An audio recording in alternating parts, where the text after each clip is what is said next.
It's great to meet you, Christian. Thank you for taking a minute out today. And I want to begin our conversation with what we lived through for the last 3.5 years going through a global pandemic. How did you make it through it, and how did it change you? Ooh, that's a really good question. Okay, so in a global space, I think I have a very unique experience on it. So right when the pandemic had originally started, I was set to go on senior year spring break. And so not set to in a sense of like, oh, I'm going to go on spring break. That was the time frame I was in. And so I was gearing up. I was going to either head to LA from Chicago or possibly down to Miami, just somewhere warm. And then we get an email and we kind of heard some buzzing about it. And it said that, something's coming. The future of whatever it may be was unknown. And you're going to go on spring break and you're not going to come back. I'm like, oh, this is really weird. And it was my senior year. And so ready to just go on spring break and then finish college, graduate, do all that fun stuff.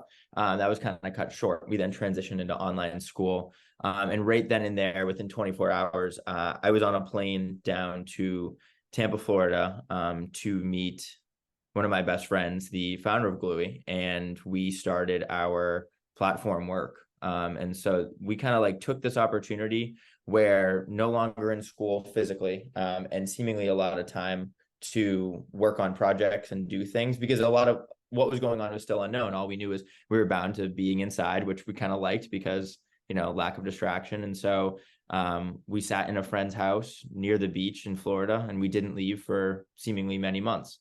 And so during that time, I think that a lot of what happened in life slowed down. I got to look at the world and definitely view what was happening from all levels, socio, political, economic, and really see the vast impact that the pandemic had and, on a health wise and in a negative way. But a lot happened in the world during that time. As we know, politics was a big topic and chapter during that era. Freedom, the concept of, I guess, liberty, that was a big conversation.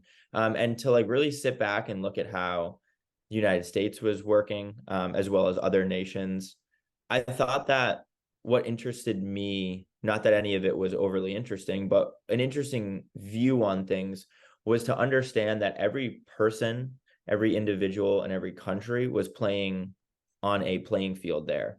It was the first time in my life that I felt very much like, oh, me and peers and other people in different areas or sectors of life were really just doing the same thing. And that was just making sure that we're, staying far apart from each other and hoping that we're abiding by rules so that as a world, we could get through that.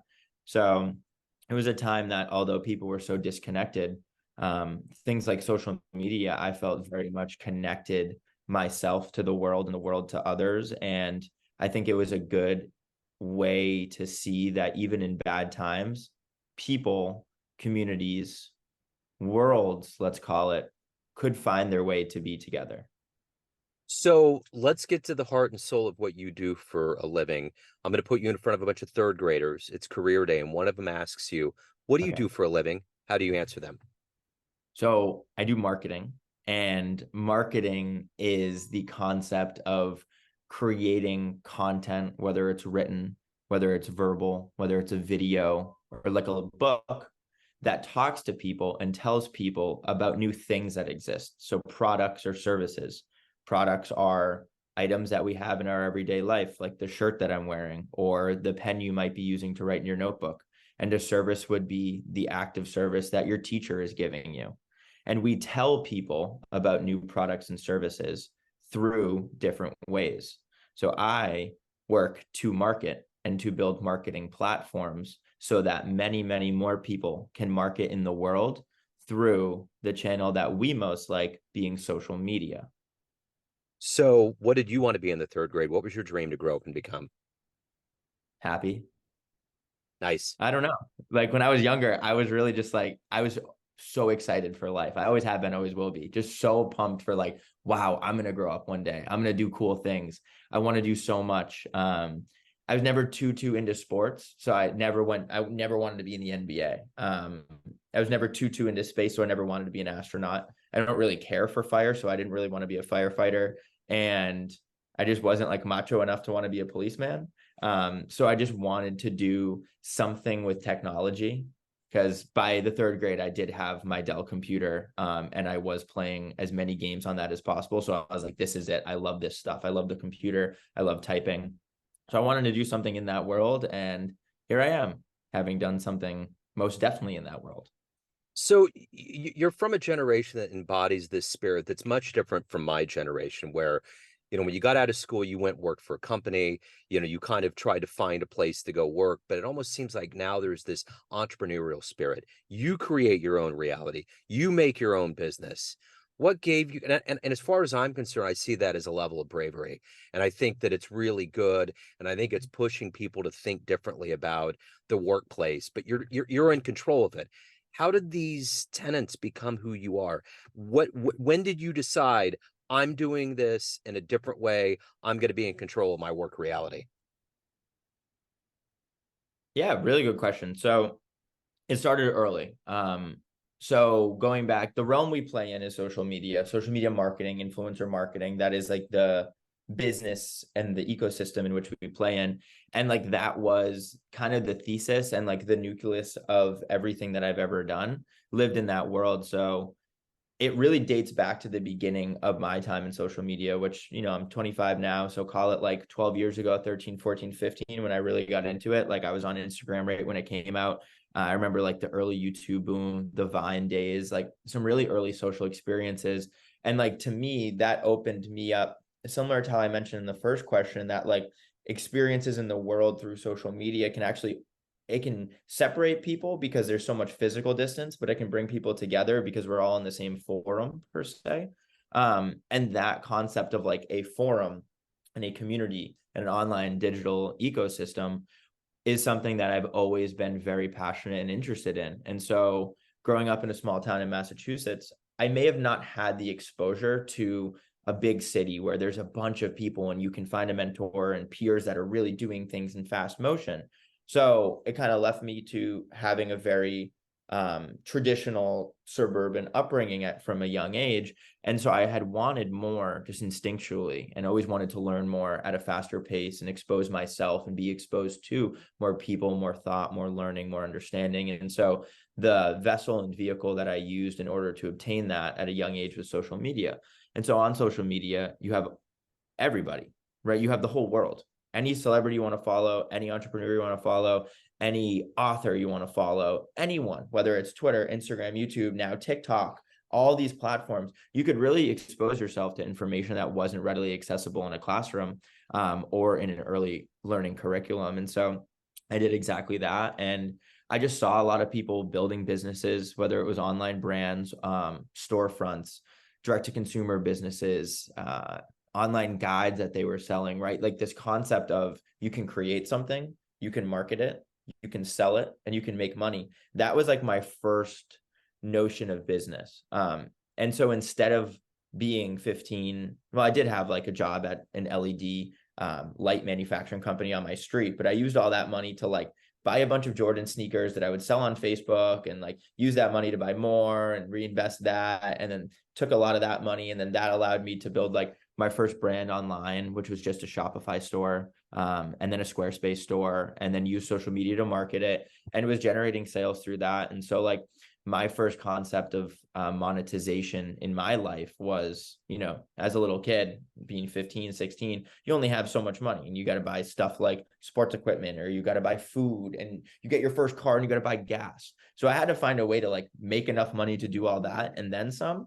And instead of going down the path of just getting a job at a young age, I was like, no, there's scale in building my own stuff. And so that was just like a life path I set out for. And it's something I was incredibly passionate about. And that like young adolescent fire for creation and drive, it still burns inside me every day. And that's something that I'm endlessly passionate about and thankful for, because like that spark never went out.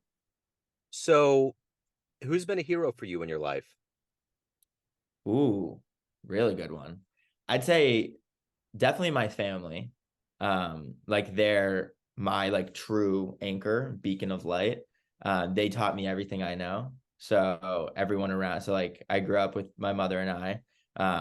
a lot of my core foundations and leadership abilities and drive comes from that, of which that I just sponged up by like observing my mother and seeing how she led the team of her and I. So like she always will inspire me there. My grandmother, seeing that every single day, she, you know, I FaceTime every morning. She gets up and she's still doing it big. So that's a huge hero in my life. Yeah, everyone in my family, and then a lot of my professors at my university. So being able to see that they had really completed their career by the time that they were university professors. So they had gone into the advertising world, done fantastic things at great agencies. And those were the first times that I like really saw people in a professional setting and said like, wow, I really, really look up to these people. So if you can, And then yeah, no, go ahead.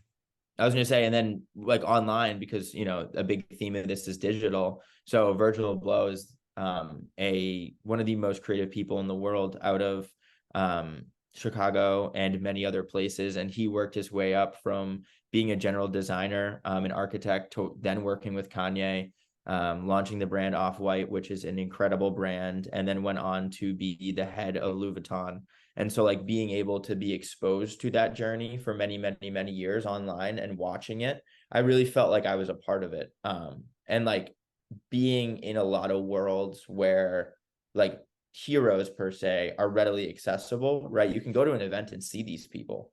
It was cool because like a lot of people in the celebrity world are people that everyone kind of is like, whoa, that person's so cool. Like being in the same room as them as I got older was kind of like, wow, some people would view this as like being amongst gods. And so, you know, I've just had a lot of cool experiences where everyone from my family and my friends are my heroes up to everyone I look up to.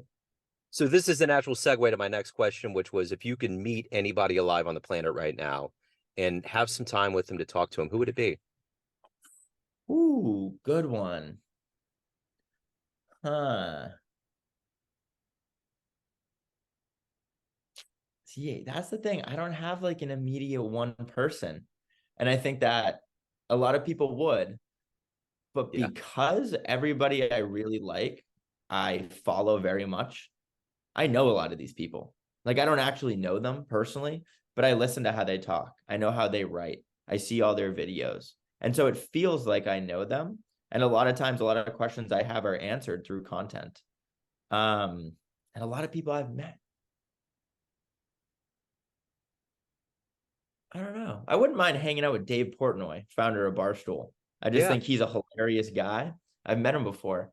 Um, and you know, having a sit-down conversation with him, he's a social media mogul, though he is controversial in many, many ways.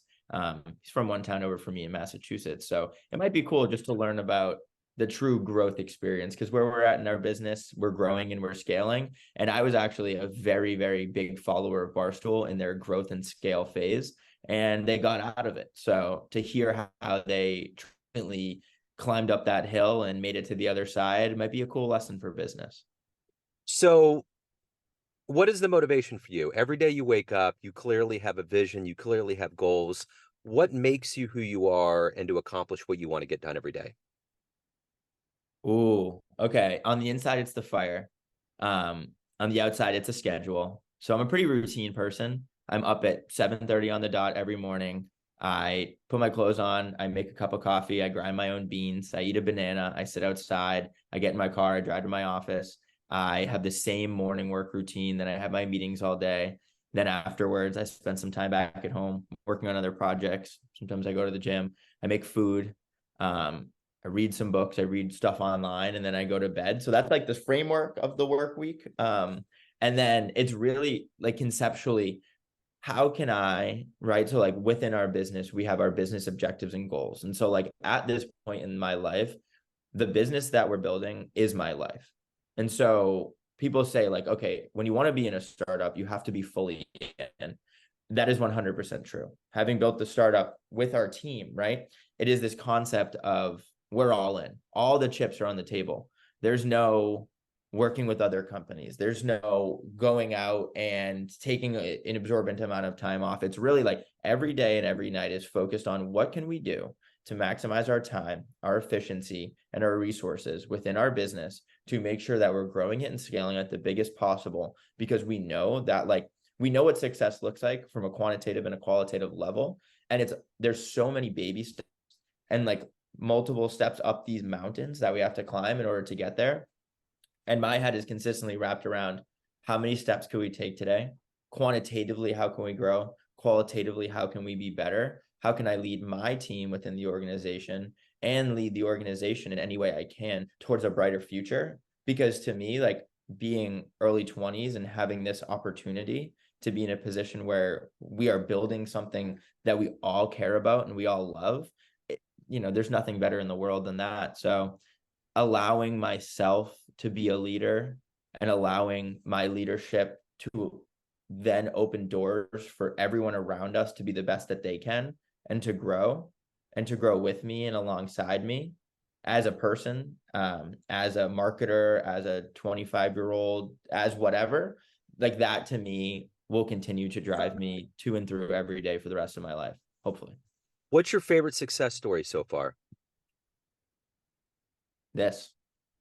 So the fact that, we're chatting from our office here. We have 20 people in the other room, 10 of which some of my best friends, and 10, that we have maybe brought in from different walks of life, or people that come in every day that we become best friends, and the other people that come in periodically and stuff. And the fact that, we got cool posters on our walls, and we have cool big desks and double monitors, and we come in early and we work our absolute ass off every single day, and we rack our head around, how are we going to be better? The fact that we got to this point and everyone around us is still uber passionate about everything we're doing and what we're building, and the fire is within all of us. The fact that we've built that culture and that mindset, and we are head over heels in love with what we do, I just couldn't ask for anything more. So having gotten to this point, sometimes I do sit back and say, a lot of that hard work and hardship has paid off. But then I look back and say, all it's going to be is hardship and hard work for the next couple of years. And so that's it. What's the best advice you've ever gotten? A really good question. Right when we started, we were meeting with a individual who has started multiple companies, writer for entrepreneur, very, very smart guy. And he told us, he said, this is not going to be easy. You're on a multi-year uphill battle. And, we're talking through starting a business, and I was 22, Dylan was 21 at the time. And we're speaking with this individual named Brooke. And he said to me, you know how you guys are going to become the best? And I said, how? He said, not only with your business, but interpersonally, individually, in life, in your career. He said, just become irreplaceable. And I think about that a lot. And so what we're doing with building our organization, our platform within our competitive landscape, we want to become irreplaceable to our users. We want to become irreplaceable to our front, to our end users, to everyone around us. I want to always become and prove myself as irreplaceable within any organization, or even within friend groups, or within interpersonal circles that I exist in. And that concept really resonated with me, because it allowed me to look at everything I can offer to groups in any way. And it really proved to me that I have to max out everything I'm doing every single day. Otherwise, you're sitting down doing nothing, and then you are replaceable. What's a dream client for you? Sephora. So the organization Sephora, Oh, yeah. makeup, beauty giant. As we play in the influencer marketing space, we have over 10,000 pre-vetted influencers, creators on our platform, and over 2,000 brands that work with them, basically to fuel TikTok, Instagram, YouTube brand deals.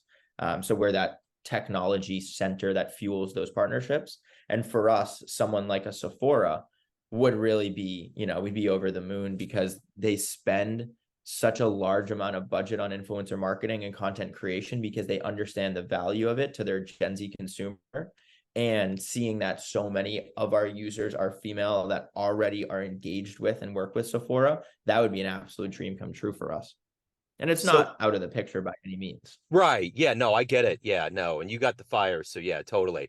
So everyone out there has a perception of you, family, friends, clients, colleagues, everyone, but you run the show. What's your perception of you? Who do you think you are? Meaning I run my own show. Yeah, you run your Venn diagram, personal, Yeah. professional, all over. Who do you think you are?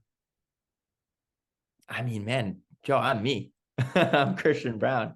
No, I mean, I think that I'm very, very high energy in all the right areas. I'm very in tune with me. I'm very like when I need to zoom right in and focus. I'm very analytical, and I think I'm very driven to have the best time in life possible. So I think it goes back to being an only child, and growing up, just my mother and I, and with her working a lot.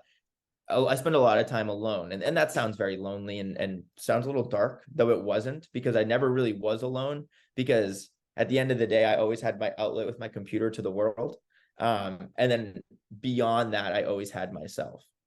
So at the end of every day, right, when I go to bed, it's still like I'm just with myself, right? And I say we've gotten this far together, like me and my subconscious, and me and the voice in my head that's always like, let's keep going. We got this, right? And sometimes when I feel, oh, I'm tired, or like, oh, that didn't work exactly how I wanted, it's like, okay, let's take a second to like breathe, recalibrate, really look at things and find the right path. And Yeah. so I think for me, I have a sense of clairvoyance within my own happiness in life. And so I have the ability to really look at things and see the best in everybody and see the best in myself. And that allows me to see the best in every day and have the best day every day. It sounds corny and cliche, but it's really just, that's it. That's No, I like dig it. the reality. Yeah, no, no, absolutely. So if anyone wants to hire you, learn more about you, reach out to you, anything about your world, where can they go? Cool. Great question. So, if you want to work with our platform or myself in any way, shape, or caliber, you can head over to gluey.com. That's spelled GLEWEE.com.